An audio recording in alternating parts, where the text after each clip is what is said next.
বাঙালি খানায় সবাইকে স্বাগত জানাই। আপনারা তো অনেকভাবে ছোলার ডাল রান্না করে খেয়েছেন। পুজোর অষ্টমীর দিন সকালে আপনারা এমনভাবে ছোলার ডাল একবার রান্না করে নিন। খুব সহজে আপনিও শিখে নিতে পারবেন ছোট ছোট টিপস সহ। এতটাই সুস্বাদু খেতে, আপনি একবার রান্না করলে বারবার রান্না করবেন। তবে এই ডালটা লুচির সঙ্গে খেতে কিন্তু অসম্ভব ভালো। তবে আজকে আমি এখানে ছোলার ডাল রান্না করলাম নারকেল দিয়ে। কিভাবে চলুন সেটা একবার দেখে নেওয়া যাক ভিডিওর মাধ্যমে।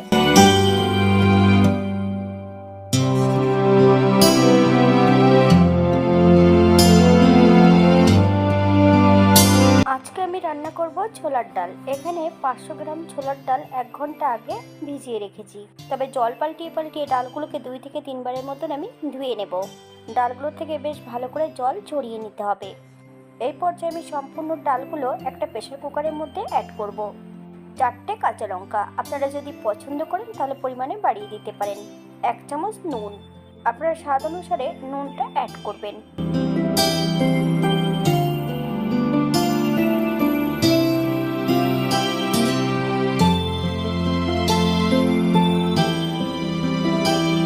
ডালের থেকে 1 কড় জল বেশি দিতে হবে। প্রেসার কুকারের ঢাকা লাগিয়ে একটা হুইসেল দিয়ে নেব। 10 মিনিটের জন্য স্ট্যান্ডিং টাইম দিতে হবে।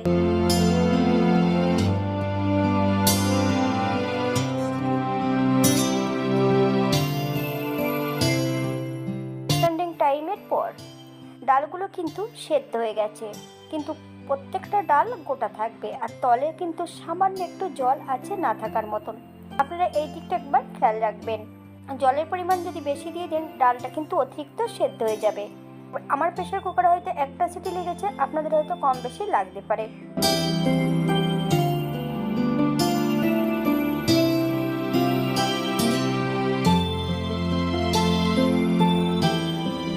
আজকে রান্না করবো লোহার কড়াইতে। বেশ কিছুটা সর্ষের তেল অ্যাড করব। ফোড়নে রেখেছি 5 ফোড়ন।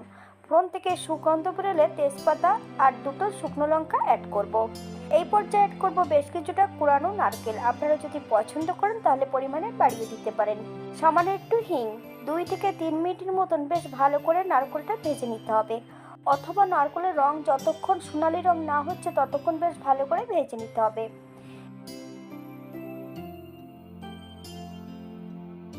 নারকেল ভাজার এই পর্যায়ে বেশ কিছুটা বাটা মশলা অ্যাড করব। আদা, জিরে, ধনে, শুকনো লঙ্কা, দারচিনি, এলাচ, লং বেশ মিহি করে বেটে নিয়েছি। মিডিয়াম আছে 4 থেকে 5 মিনিটের মতন মশলাটা প্রথমে আমি ভেজে নেব। মশলা ধোয়া বাটি থেকে সামান্য একটু জল অ্যাড করব। মিডিয়াম আছে 4 থেকে 5 মিনিটের মতন বেশ মশলাটা ভালো করে কষিয়ে নিতে হবে, অথবা মশলা থেকে যতক্ষণ তেল না ছাড়ছে ততক্ষণ বেশ ভালো করে মশলাটা কষিয়ে নিতে হবে। ঘরোয়া উপকরণ দিয়ে বাঙালি রান্নাগুলো যদি আপনাদের পছন্দ হয় তাহলে চ্যানেলটি সাবস্ক্রাইব করে দিয়ে পাশে থাকবেন। পাশে থাকা বেলটি বাজিয়ে দেবেন, নইলে নিত্য নতুন রান্নার নোটিফিকেশন পাবেন না। এই পর্যায়ে সামান্য একটু নুন অ্যাড করব। আপনারা স্বাদ অনুসারে নুনটা অ্যাড করবেন। আমি মশলা বাটার সময় নুনটা অ্যাড করেছিলাম, তাই এই পর্যায়ে আমি নুনটা কিন্তু অল্প করেই অ্যাড করব।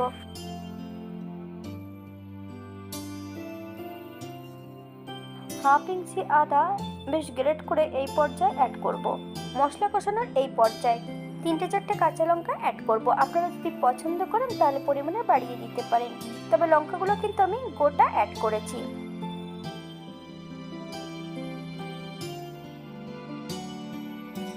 মশলা থেকে তেল ছেড়ে দিয়েছে। এই পর্যায়ে সম্পূর্ণ সেদ্ধ করে রাখা ছোলার ডালগুলো অ্যাড করতে হবে। হাই ফ্লেমে 3 থেকে 4 মিনিটের মতন প্রথমে আমি রান্না করে নেব।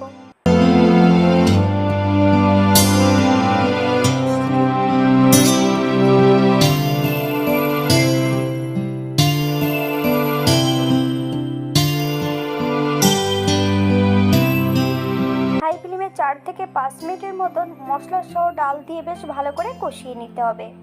আপনারা একবার উপরে স্ক্রিনটা ফলো করুন।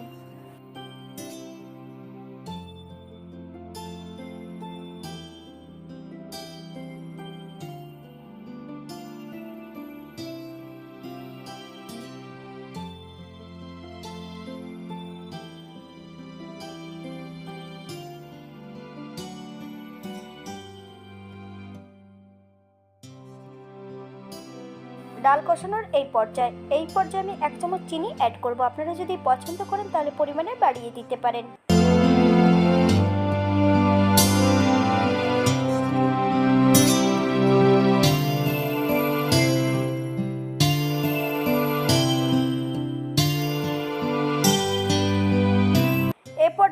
কাপ ঈষদুষ্ণ গরম জল অ্যাড করব। আপনারা এর থেকে কম বেশি জল অ্যাড করতে পারেন। হালকা হাতে নেড়ে চেড়ে বেশ ভালো করে মিশিয়ে দিতে হবে। 5 থেকে 7 মিনিটের মতন হাই ফ্লেমে প্রথমে আমি রান্না করে নেব।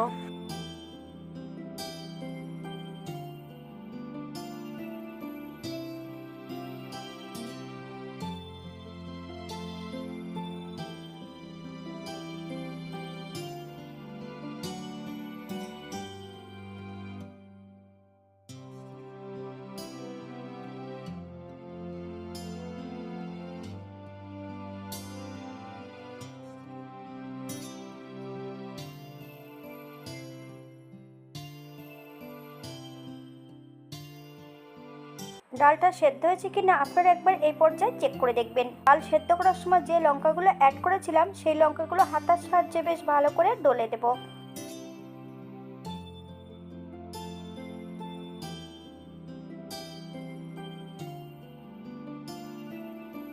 গ্যাসের ফ্লেমটা অফ করে দিয়ে এই পর্যায়ে অ্যাড করব 2 চামচ ঘি। আপনারা যদি পছন্দ করেন তাহলে পরিমাণে বাড়িয়ে দিতে পারেন। 5 মিনিটের জন্য স্ট্যান্ডিং টাইম দিতে হবে, তারপর সার্ভ করব।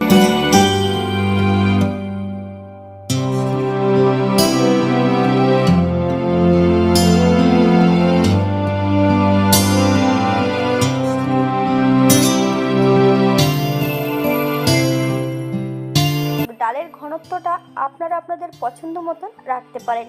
আমি এই পর্যায়ে ডালের ঘনত্বটা ঠিক এমনই রাখবো, কারণ ঠান্ডা হয়ে গেলে ডালটা গাঢ় হয়ে যাবে। আরও যারা পেঁয়াজ রসুন পছন্দ করেন তারা অবশ্যই অ্যাড করতে পারেন। অষ্টমী দিন সকালে লুচির সঙ্গে কিন্তু এমনভাবে ডাল রান্না করলে জমে যাবে একদম। তবে এই ডালটা লুচির সঙ্গে খেতে কিন্তু অসম্ভব ভালো লাগে। আপনারা বাড়িতে একবার একই পদ্ধতিতে বানিয়ে নেবেন। আপনারা যদি টমেটো বা তেঁতুলের পাল পছন্দ করলে অ্যাড করতে পারেন। আজকের ভিডিওটি এই পর্যন্ত। সবাই সুস্থ থাকবেন, ভালো থাকবেন। নতুন নতুন রেসিপি নিয়ে আপনাদের সামনে আবার আমি হাজির হব। নতুন ও পুরনো সকল বন্ধুদের অসংখ্য ধন্যবাদ ভিডিওটি দেখার জন্য। হাতে যদি সময় থাকে তাহলে একটা লাইক, কমেন্ট, শেয়ার করবেন।